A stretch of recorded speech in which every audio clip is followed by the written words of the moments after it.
بسم الله الرحمن الرحيم. السلام عليكم ورحمة الله. لا تغضب ولك الجنة. C'est la recommandation du prophète sallallahu alayhi wa sallam à cet homme qui est venu le voir en l'interpellant, en lui disant Ya Rasulallah, donne-moi un conseil. Le prophète lui dit La taghdab, ne te mets pas en colère. Il réitère sa demande Ya Rasulallah, donne-moi un autre conseil. La taghdab, ne te mets pas en colère. Il réitère ses propos et le prophète de conclure La taghdab, ne te mets pas en colère. Et dans une version La taghdab walakal jannah, ne te mets pas en colère et tu gagneras le paradis. Tout simplement parce que maîtriser sa colère, c'est quelque chose de très difficile. Ça demande un effort considérable. Et plus l'effort est considérable, plus la récompense est grande. Le prophète lui dit ne te mets pas en colère et tu gagneras le paradis.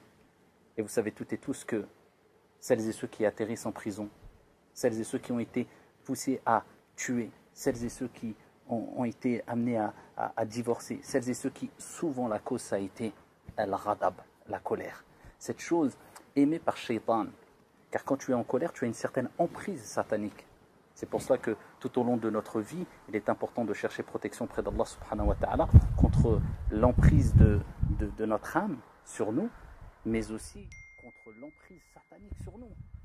C'est pour cela que quand le prophète sallallahu alayhi wa sallam a vu deux compagnons, c'est des compagnons, que dire de nous? Nous ne sommes pas des anges, les compagnons n'étaient pas infaillibles, n'étaient pas des anges aussi. La colère peut nous toucher toutes et tous. Il voit deux compagnons se disputer, jusqu'à ce qu'un compagnon avait le visage rouge, était très en colère. Le prophète dit, je connais une parole qui le calmerait. Et il dit, c'est A'udhu billahi minash shaytanir rajim. Je cherche protection près d'Allah subhanahu wa ta'ala contre l'emprise satanique, contre Shaitan. Car c'est une emprise satanique aussi. Le fait d'être en colère, on a une certaine emprise satanique. C'est pour cela qu'il faut chercher protection près d'Allah contre Shaitan. Et le fait d'être en colère n'est pas toujours blâmable. Quelquefois, ça peut être justifié. Mais le plus important, c'est de contrôler sa colère, de maîtriser sa colère. Car comme je dis, ici, quelquefois, il y a des choses qui peuvent justifier une certaine colère. Mais comment tu vas extérioriser cette colère?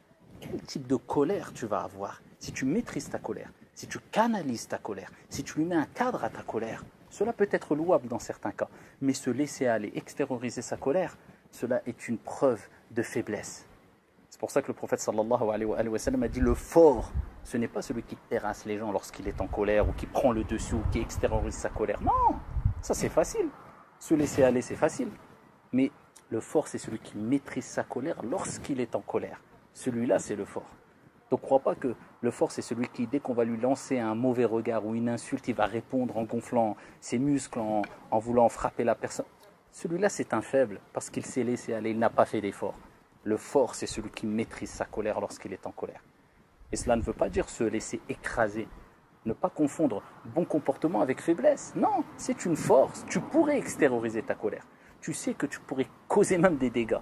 Mais tu te dis non. Moi, ce qui m'est demandé, c'est de retenir ma colère, de maîtriser ma colère.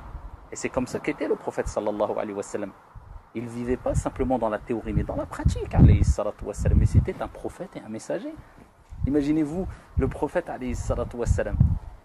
Un jour, un homme comme Anas radiyallahu anhu wa arda l'a rapporté, est venu l'interpeller, c'était un bédouin. Alors regardez-nous, juste quand on a un certain rang social, on se croit ou on se prend pour je ne sais qui. On veut rabaisser les gens, C'était le prophète, Mohammed alayhi salatu wassalam.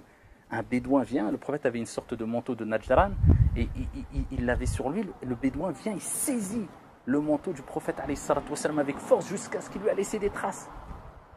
Et il lui dit, donne-moi une part de ce que Allah subhanahu wa ta'ala t'a donné, comme bien.